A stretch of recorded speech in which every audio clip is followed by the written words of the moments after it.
Did you use my Bible? Yeah, I did. Did you notice how this Bible reads? I did not notice. 20.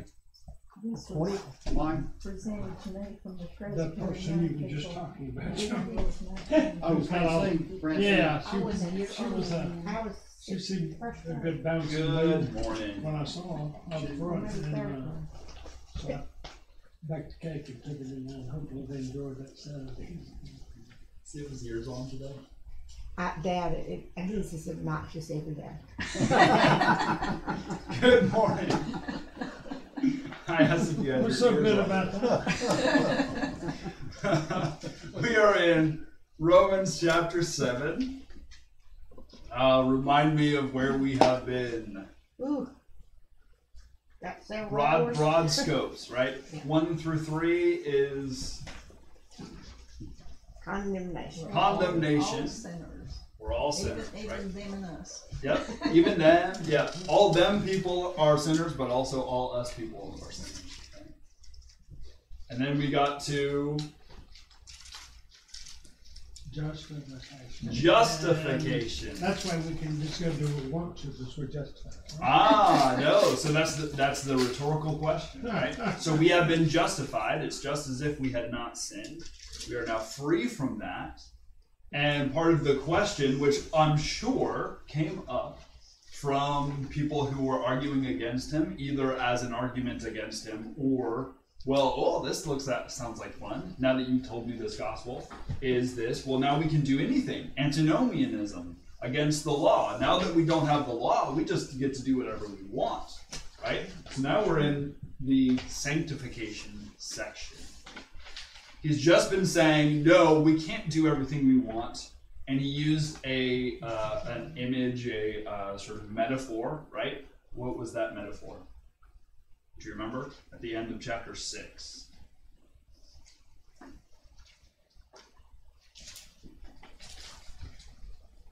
In the beginning of 6, he talked about there was this sort of a new birth that we have, this sign of baptism. That in baptism we are united in Christ's death.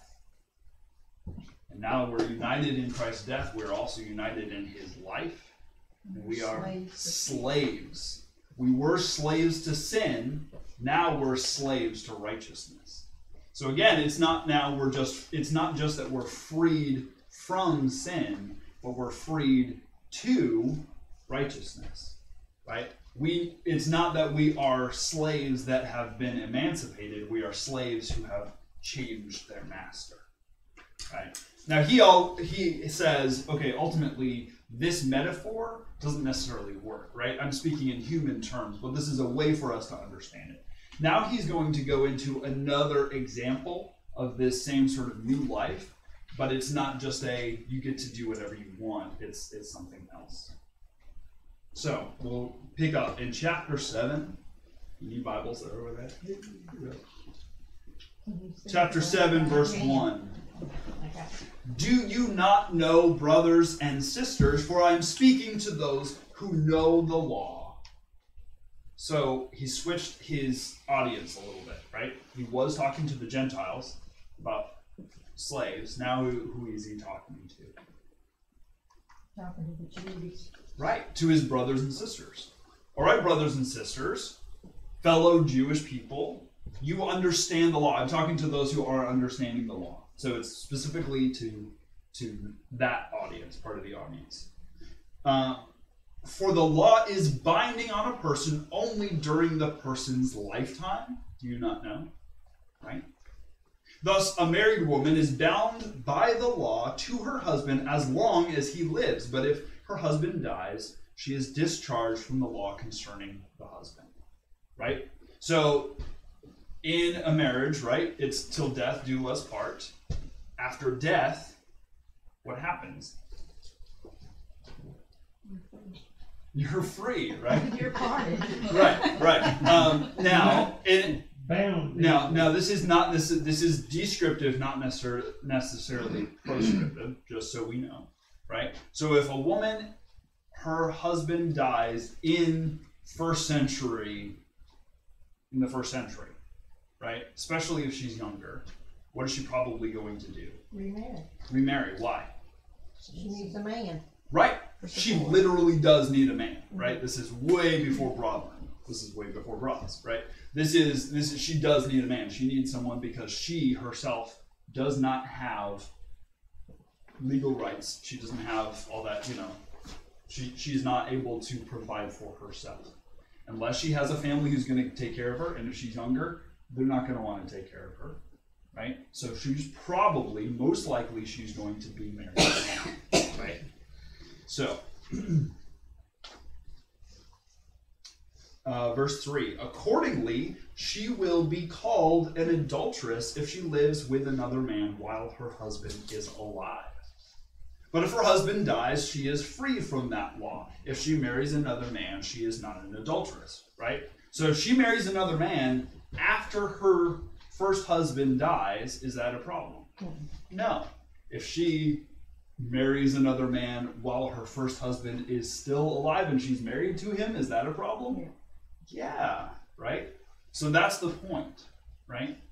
So here we're talking about, as a sort of metaphor for this transfer of sin, right? We were married to who? Metaphorically. Christ. What? Were. What? Past tense. Who were we married to? The law. The law and sin. Death. Right? We were married to the law. We were married to sin. We were married to death. Right? We have this connection. There's part of our bodies, our whole selves that are connected deeply to those things. Right? But through baptism, we what? We're free. We die to that. But now we come back up out of the water of baptism, and are we just completely free, and are we now a young widow ready to go out on the town and do whatever we want? No. We're now bound to another husband. Who is this new husband? Christ. Yeah.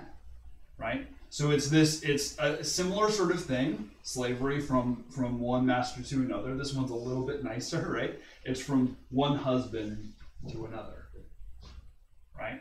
So that death that we experience in baptism releases us from that first covenant. It releases us from that covenant to law, to sin, to death. Right? And now we are covenantally bound to another husband.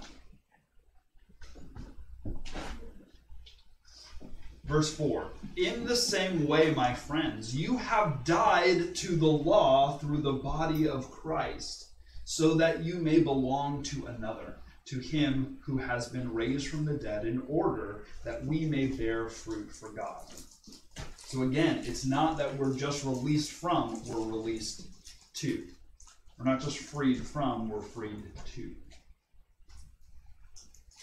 Verse 5. While we were living in the flesh, our sinful passions, aroused by the law, were at work in our members to bear fruit for death. But now we are discharged from that law, dead to that which held us captive, so that we are slaves, not under the old written code, but of the new life of the Spirit. So he's kind of blending those two together, right? We're freed from to something else. But there's another sort of thing that he brings in. What is the purpose of this marriage? What was the purpose of marriage ultimately in the first century? To bear a son. Right, to bear a son specifically, but to bear children, right? And here we are also to bear something. What are we to bear? Fruit, right? We did used to bear fruit to the law. We did used to bear fruit to sin. We did used to bear fruit to death, but now we are to bear fruit to Christ, to righteousness, right? So those fruits of the Spirit we're to do, right? The ultimate goal of this relationship, the ultimate reason that we're married to Christ is to bear fruit, to produce, to have this connection so that God's will and goodness can just come out of us, right? Be made, given to others. So there's a purpose for this. Does that all make sense? We good? Right? So we're just talking, this is another metaphor, another way that we can understand. We are died to the law. We've died to sin. We've died to death. And we are now raised in new life. Dead to that which held us captive. Right. I think that's a good. Yeah, that which held us captive. I mean, he's going to go into that more. He introduces another word, flesh. Right? What do you think he means by flesh? Right, the body is part of it. But this word is sarx, so it has a little bit of a different connotation, right? Yes, it's our body, right? But it's, and you get into sort of medieval theology, and they talk about that the body itself is evil, that the body itself is bad, which is not necessarily Christian theology. I mean, it has been at some point. But what we're talking about is this idea. The idea of sarx is the kind of like fleshly nature. Yes, it's our bodies, but it's those desires. It's those things that we want to do that aren't very righteous, right? There are those urges that we have in us to kill and steal and destroy and do whatever we want and take whatever pleasure we want, all those sorts of things. That's the sarx, right? That's the desire that we have in us, that fleshly nature. What are you calling them, sharks? Sarx. S-A-R-K-S. I don't know that word. No, it's a Greek word. So S-A-R-K-S is what I'm saying. That's the Greek word that's used here, which is different from body. Right? And in English, it's different, right? So we have flesh and we have body. Two different things. They're connected, certainly, right? But especially in Hebrew and Christian theology, sarx is bad, right? Sarx is that evil desire that we have in us. So that I've heard flesh. snarky people snark. The fleshly desire. Not what? snark. I've heard of snarky people. Yeah, snarky would be a little bit different. And Oh, okay. I don't think it's from the same word.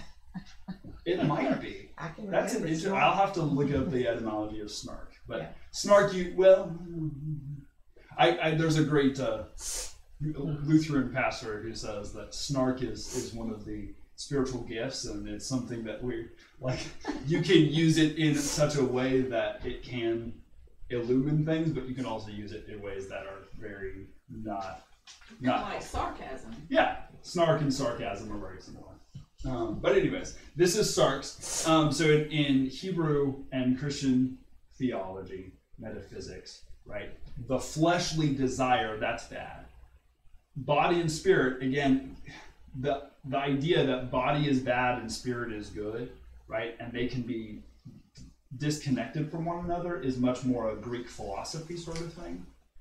In Hebrew sort of theology, metaphysics, philosophy, we are embodied souls, right? We have aspects of us that are fleshly, body. We have aspects of us that are spirit. There's part of us, it's connected to the body, but not necessarily just the body, that is evil. There's part of us, by God's grace, that is good, right? Is righteous. Does that make sense? Anyways, yes, but y'all are tracking in that. So verse 7, we're going to continue to talk about this conflict. What then shall we say? Should we say that the law is sin? Right? So he raises this other sort of hypothetical question. So for my Jewish brothers and sisters, their argument against him, and I'm sure he had heard this, well, are you saying, Paul, that the law itself is sinful? Are you saying that the law, this good and wonderful and beautiful thing that God gave us, is sin? You're saying that we're dying to the law and therefore dying to sin and death. So are you saying that they're the same thing? What does he say? What is his answer? I know. By no means. Oh, no. Yet, if it had not been for the law, I would not have known sin. So until we know that there's a law against something, then that's what we're in sin. Right. And again, this goes back to, remember, that statement that he made a few chapters ago, that the purpose of the law is not to show us how to be righteous, it's to show us how we are sinful. It's to convict us, to condemn us. So he's fleshing that out a little bit.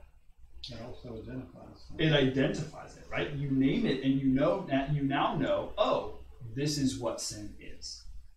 Because, right, when you raise a child, they do things that we might, if an adult did it, we would call it sinful, right? They're just very selfish. They just do what they want to do, right? But as you raise them, you teach them, okay, this is right and this is wrong, right? They don't know that it's right or wrong. They just do it. They go, oh, I want that toy, so I'm going to take it from my friend. And you go, no, you can't just take it from your friend. You have to, and we teach them how to deal with it, right? So you lay it out. I would not have known what it is to covet if the law had not said, you shall not covet, right? If the law didn't give me this idea, this concept of to covet, I wouldn't know there was something wrong with it. Because coveting especially, that's just kind of something that we do, isn't it? We look at somebody else who has something better than we do and we go, I wish I had that, right? And there's a good side of that where we kind of, there's a drive and we want to achieve, but if we just go, I want that thing that person has, that can lead us to, taking that thing or getting that thing by means that are not so good, right? All those sorts of things. But the law tells us this is what it is. Now you notice there's a shift. What is the pronoun that he is using now all of a sudden? I. It's not we. It's not you. It's not they, right? It's I. So what is he saying? His experience. This is his experience, right? This is his testimony, right? This is what I saw. You know what? I didn't know what coveting was until I read in the law that I wasn't supposed to covet. This is my journey. This is where I was, right? This is his theological testimony. Let's go on with this. You shall not covet, verse 8. But sin, seizing an opportunity in the commandment, produced in me all kinds of covetousness. Apart from the law, sin lies dead. So if it wasn't for the law, we wouldn't know what sin was. It wouldn't exist in the way that it does, right? But the moment we know what the law says, then all of a sudden sin seizes this opportunity and goes, hey, coveting, maybe you should covet over there, and maybe you should covet over there, and maybe you should covet over there, right? And maybe this is a description, maybe part of what was driving him when he was Saul and he was pursuing the way. Maybe it was this covetousness. Maybe he was this, well, you have this unique, you claim at least, you have this unique connection with God that I don't have, and I want it, so I'm going to beat you up, right? Maybe that's what's going on there. Verse 9, I was once alive apart from the law, but when the commandment came, sin revived, and I died. And the very commandment that promised life proved to be death to me. Charles Hodges, a Reformed theologian, says that this aliveness was basically him just thinking he was alive. I thought I was alive back then. I thought I was doing what I was supposed to do, right? But I didn't realize what real life was. But then sin became dead in me, and something else happened, right? It's this, C.S. Lewis talks about a difference between bios, which is just life, biological life, and zoe, life, like the life that God gives us. And those two are very different things. And when we're in our fleshliness, we think that getting everything we want and doing all those things is, this is the life. This is great. This is wonderful. But then at some point we realize, no, wait, there's something more. There's this life that God gives us. So I died, verse 10, and the very commandment that promised life proved to be death in me, because, in fact, it was not saying this is how you are to be righteous. It was saying this is how you have fallen short. That illumination comes and he realizes that thing that he thought was bringing him up was actually bringing him down. Verse 11, for sin, seizing an opportunity in the commandment, deceived me, and through it killed me. So the law is holy, and the commandment is holy and just and good. It's just that sin used it, right? Sin used this thing, this tool that was good and right, and made it something different, right? So a hammer is a useful tool available at Ace Hardware. And it is useful for all sorts of different things, right? But you could also whack somebody on the head with it. A gun can be a useful tool. It could also be a tool of death and destruction, right? It's just a thing. So what Paul is saying is the law is good. It's a tool. It is a useful thing, but sin used it to manipulate it, to work sin in me, to say, oh, you know now what sin is? Well, let's explore that. Let's find new ways that we can sin, right? Does that make sense? I have a question. Yes. Did Paul come about all of this on the road? Probably yes and no.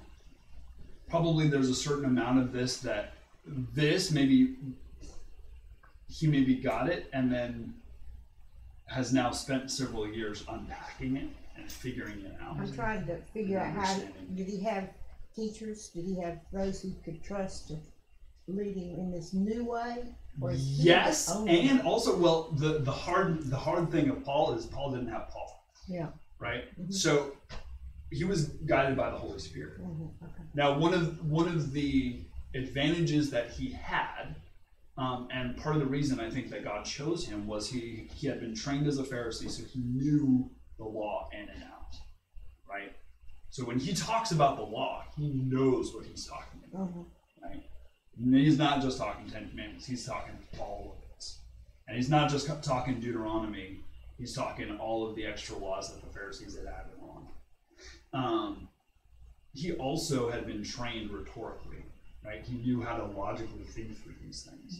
And so through the Spirit, through those gifts and abilities, he was able to kind of go through and figure out, oh, geez, this is how it all lines up. This is, oh my goodness, this is what the law has actually been doing. The law is actually here for our conviction, and he comes to this probably as he's teaching and he's preaching and he's exploring the scriptures and he's figuring this out. We actually do see a progression in Paul where we say he goes through this progression where he'll say to people, I am a sinner, right? Early in his life, I'm a sinner too, absolutely. Later he says, I'm the least of apostles. Later he says, I'm the least of sinners. Later near the end of his life, he calls himself the king of sinners, the king of fools, right? As he's looking back at his life, he comes to more and more understanding of this is how little I have brought to the table, right? One theologian said that the older we become, the more Calvinistic we become, the more we realize that we are sinners and there's nothing that we bring to the table. It's all God's goodness, right? So he's going through this and he's expanding and telling the Roman church, but he's gone through it. This is decades into his ministry. So he's, by the gift of the Spirit, by God, working in him to help him to understand these things. I think, yes, there was maybe a flash on the road to Emmaus, and then coming to understand. One of my favorite definitions of theology is faith seeking understanding, right? So we have a faith, and then we go through this process of understanding what that faith actually says, figuring out how it all lines up. Anyways, verse 13. Did what is good then bring death to me? Again, another hypothetical, right? Okay. Well, if this thing, the law, is good, did it bring death to me? And if it brought death to me, is it that good? By no means, he says again. It was sin, working death in me through what is good, in order that sin might be shown to be sin. And through the commandment, might become sinful beyond measure. Because what does sin do? It eats away at you. And what it does with goodness is that it twists it, right? You go back all the way to the beginning. Did God really want you to, not know this stuff? You could be like God. Well, are we supposed to be like God? Yes, absolutely. Not the way that the serpent was saying it, but he was twisting it, right? You look at, everything. Anything good also has sort of this twisted, evil side to it, right? Sex is good. It was a gift given to us by God. And yet, when we use it in inappropriate ways, it becomes sin, right? It's the twisting of things. So what he's saying is this is what sin did. The law itself is good. The law itself, in theory, brings life. But what sin does is he uses it as a tool. He twists it and makes it something that it wasn't intended to be. Verse 14. For we know that the law is spiritual, but I am of the flesh, sold into slavery under sin. I do not understand my own actions. For I do not do what I want, but I do the very thing I hate. Right? So he describes this struggle. We've been justified, right? But we're not yet sanctified. We're not sinless. We sin less than we used to, but we're still in this struggle. And our flesh wants us to do stuff that we don't want to do. And sometimes the flesh wins, and we do those things that we don't want to do. And he says it's even this law within me, right? The things that I don't want to do, I do. And the things I want to do, I want to read my Bible. I want to do devotions. I want to pray. I want to help other people. But I don't do it because my flesh doesn't want to. Because I'm lazy. Right? Now, if I do what I do not want, I agree that the law is good. Right? So if he's saying, if there's a problem that I do this thing that I'm not supposed to do, then I agree that the standard of the law is good. Does that make sense? Well, sort of rhetorical, logical leap. Yes? Or no? So the assumption that the law is good holds up because the thing that I do that's against the law I know is wrong. So therefore the law must be correct.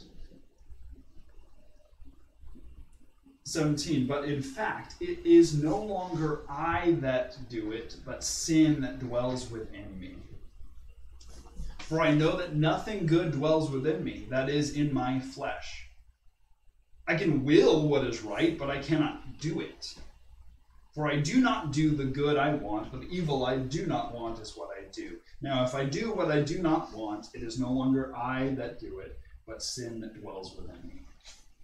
Now, what he's talking about here is not to shift the blame and say, well, it's not really me. Sin is inside me, and it's just doing all this bad stuff, and I don't actually have any responsibility. What is he saying?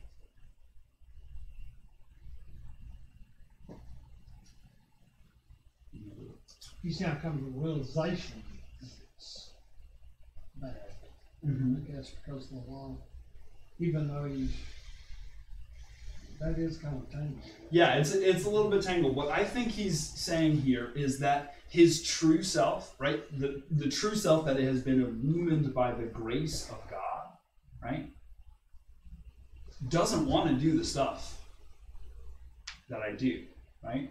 When I sin, it's not me going, hey, I think I want to sin today, right? In my truest heart of hearts. But it's this fleshly desire. He talks, will talk in a little bit about sort of there's the old man and the new man, right? There's this new man illumined by Christ who wants to do all this stuff. And there's this old man who's like, nah, I want to do the things that I want, right? And so it's this struggle. So it's not that he's not responsible for the things that he does, but it's not necessarily the stuff that he wants to do. Does that make sense? Right? But he does it because his flesh just drives him to do this. So with what he's saying is a constant struggle. Constant struggle, right? Even though he knows what's good and what's evil. Mm-hmm. Yeah. Right? So by God's grace, now that he has salvation, now that he has justification, he knows beyond a shadow of a doubt, this is good, this is bad. But he doesn't always do the good, and he doesn't not ever do the bad, right? It's this constant struggle. Now we get better at it, right? We sin less. We're not sinless, we sin less, right? We do better. And in certain areas we do better, right? We may be victorious over one area of sin, one area where our flesh drives us, but then what pops up? Some new opportunity to sin, some new opportunity to do, right? Every time I weed, I think about this, right? And that's what it is. You go in there and you pull out all the weeds, and it looks great for about 3 days, and then all of a sudden weeds start popping up. And if you don't constantly keep on it, you will have a garden of weeds, okay? Because I don't actually spend much time weeding. But that's what it is. It's this constant struggle over and over and over. Take up your cross daily. Your old self needs to be crucified every day. It's a constant struggle over and over and over. 21. So I find it to be a law that when I want to do what is good, evil lies close at hand, just like the law, right? I know what I'm supposed to do. I know what I want to do. And that's the very moment that sin goes, ooh, maybe we should do something different. Because temptation is always there. And temptation is that fleshly desire, that temptation, that the drive to do what we're not supposed to do. For I delight in the law of God in my inmost self. In my deepest and darkest, right? In my true self, illumined by God. I can join with David and say, I rejoice in the law of God. I know it's good. I know it's what, I wish I could do all of this, right? But I see in my members another law at war with the law of my mind, making me captive to the law of sin that dwells in my members. Wretched man that I am, who will rescue me from this body of death? Here is an illusion. Yes, it's this, part of our mortality, right? We're dragging around this body of death that's slowly decaying. But it's also this allusion to, in some Greek law, there was this idea that if you killed somebody, for a certain amount of time, they would, like a mob would come and say, this is what's going to happen. They would chain that body to you. So you would literally be dragging around your guilt. That's effective, right? That's what he's saying. It might work today. Yeah, it might do pretty well. I mean, yeah, families would probably not be so happy with their loved one being dragged around. But, that's okay. But this idea, right? Who will save me from this body of death? I'm dragging around this guy who's dead. He's died when I was baptized. He was slain by sin. He died with Christ. But he's still stuck to me, right? I'm still dragging him around. That's the image that he's giving, right? We're not, at some point, we will be free of that old man, that old woman. And by old, I'm not mature, I mean old, like dead, former, where we used to be. Someday we will be free of all that. Someday we won't struggle against our stars. We will have new bodies, right? And that's why Hebrew theology it's not about difference between body and soul, because in the resurrection, well, it's a resurrection, right? We have a new body. We will again be embodied souls, but we won't have this part of us, this sarx, this flesh, this desire to do evil. We won't be struggling that way anymore. But right now, I still have this dead body that I drag around. It's who I used to be. I see who I will be, but this guy who I used to be is still there. And I can't be free of him. Oh, wretched man am I. Right? And there you see the illumination of the Spirit, right? Because before we met Christ, we never said, oh, wretched man am I, that I get to do everything I want to do, right? We go, oh, this is great, wonderful. But now, because he sees all of this, he sees all himself in all his wretchedness, and he sees God in all his glory, he now sees who he used to be, and he's literally tied to. Oh, wretched man am I. But then what does he say immediately after? Verse 25. Thanks be to God through Jesus Christ our Lord. Ultimately, this is a good thing, right? Because I'm not that guy anymore. I'm not that dead man. I'm not who I used to be. So then, with my mind, I am a slave to the law of God. With my flesh, I'm a slave to the law of sin. So this is the struggle that we go through as Christians. Isn't it nice that we have this from the pillar, like the theological foundation of the Christian church, Paul the Apostle, this description that, guess what? The struggle is real, right? It is a constant struggle. Is that nice for us to hear as we're going through our struggles? Yeah, it is, right? Because we get the idea that our, in other religions especially, right? These pinnacles and these people, they never do any wrong. They're wonderful. They have everything figured out, right? That's the whole goal of Scientology, is this idea that we're getting rid of all of this bad stuff in us and we become these perfect, wonderful saints, right? Isn't it wonderful that we look at our saints and we see them struggle? We see them fight, right? There was all that turmoil when the diaries of Mother Teresa came out, right?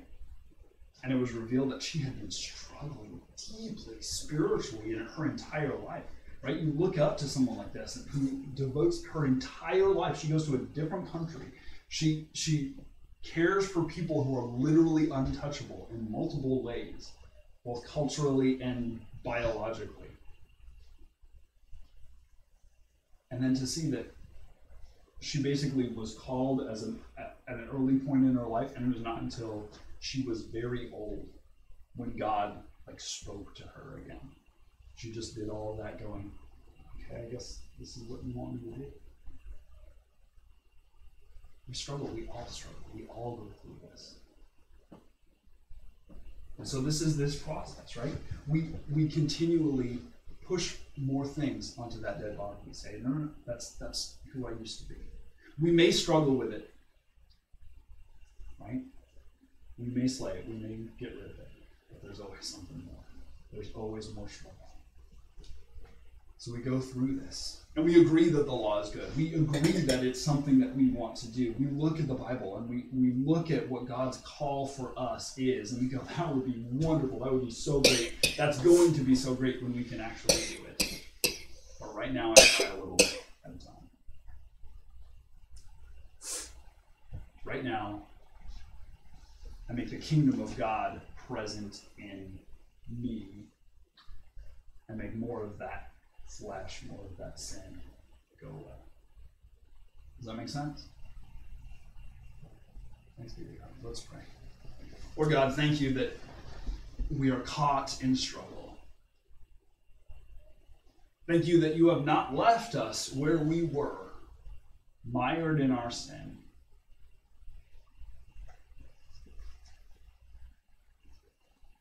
Thank you that you will bring us to a place where we will, in fact, be without sin, that we will struggle no more. And we thank you that you are with us in this in-between time when we know our sin, we know what we're supposed to do, and yet we can't always do it. Thank you that we are not who we used to be, and thank you that we are not yet what we will be. We pray these things in the name of Jesus Christ.